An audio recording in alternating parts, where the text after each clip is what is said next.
I'm South Indian and I hate how every South Indian issue becomes just a South Indian issue because we don't talk about it in English.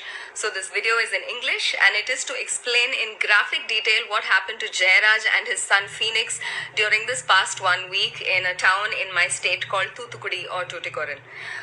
This treatment cannot be meted out even to serial killers, and these two gentlemen were completely innocent, and this is what the police did to them.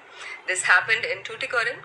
First, their knees were smashed with sticks or lathis. Their knees were completely crushed and smashed. Next, their faces were pushed against a wall and blows were rained on their backs and bottom till it ripped and bled.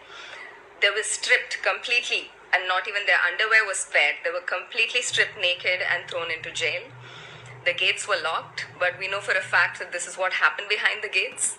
They were taken to a spot where there were no CCTV cameras and steel-tipped wooden lathis or batons or batons or sticks were shoved up their buttholes several times. And there was also a great deal of torture and damage inflicted on their genitalia because eyewitnesses of the body have stated, they've said that both the genital region and the backside were completely ripped and mangled. Their chest hair was ripped out in tufts.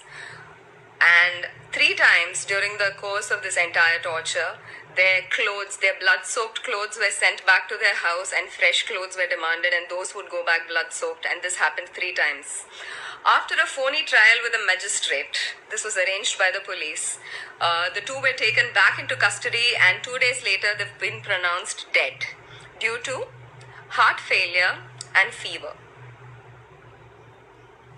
These were hardworking, lower middle class, Tamil speaking people. You're not. Please tell their story or share this one. Right now 2 cops have been suspended and a few have been transferred. That's not the solution and that's not the answer and that is not justice. This case cannot close like this. Please do not let it close unless and until we get the same justice George Floyd's murderers did. This was systematic, just like George Floyd's murder. Let's fight this system. Whichever part of the world you're in, please share the story. Justice for Jayaraj and Phoenix, and that's spelled F-E-N-I-X. Do not let this die.